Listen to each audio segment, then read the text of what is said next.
Bonjour mesdames et messieurs et bienvenue dans ce flash d'information.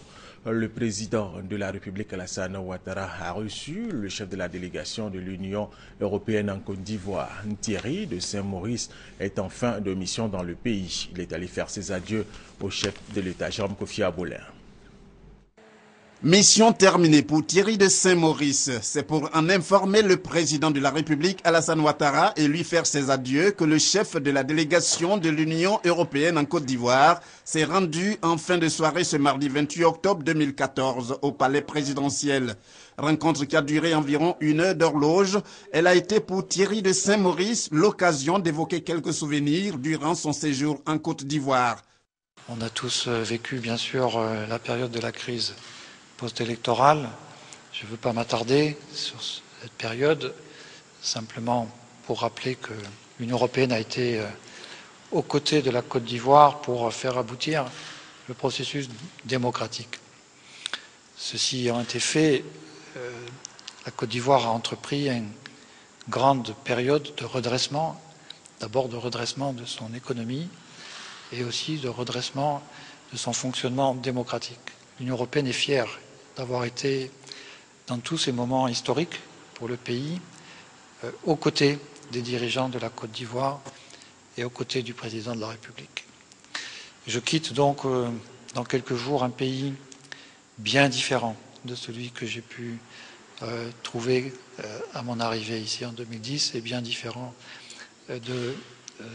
par toutes les transformations qu'il a connues depuis plus de 3 ans.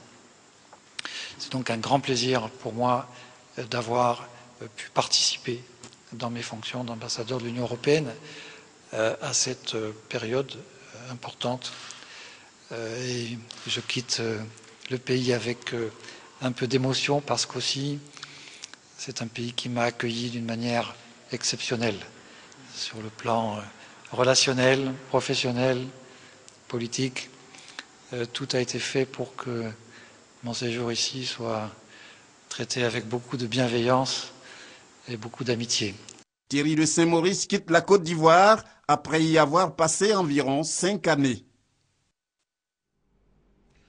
3 ans après la mise en œuvre du plan national de développement PND 2012-2015, les réflexions s'orientent de plus en plus vers le prochain PND 2016-2020 qui devrait parachever le statut de pays émergent de la Côte d'Ivoire à l'horizon 2020 dans l'optique de favoriser la prise en compte des priorités régionales dans ce prochain PND 2016-2020.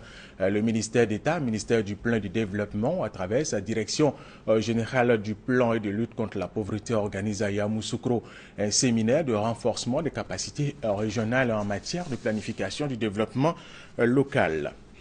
Le président du PDCI RDA, Enrico Nombédié, a reçu à son domicile de Cocody hier mardi une délégation de la fédération ivoirienne de Maracana. Objectif, célébrer chez les champions de la Coupe d'Afrique des Nations de Maracana qui s'est déroulée du 19 au 20 septembre à Niamey au Niger.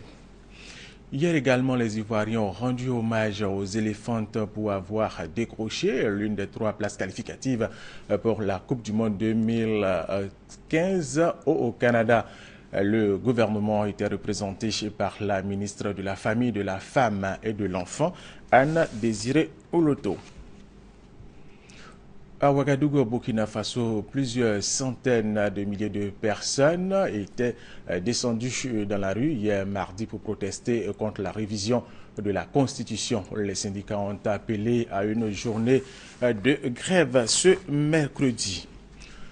Parlons maintenant du virus Ebola au Mali. Des dizaines de personnes sont toujours mises en quarantaine après l'apparition du premier cas dans ce pays. Rappelons que la fillette contaminée est décédée. Et puis pour terminer, sachez que le président zambien Michael Sata est décédé hier à Londres. Il était âgé de 77 ans. Et c'est la fin de ce flash d'information. Je vous retrouve à 13h.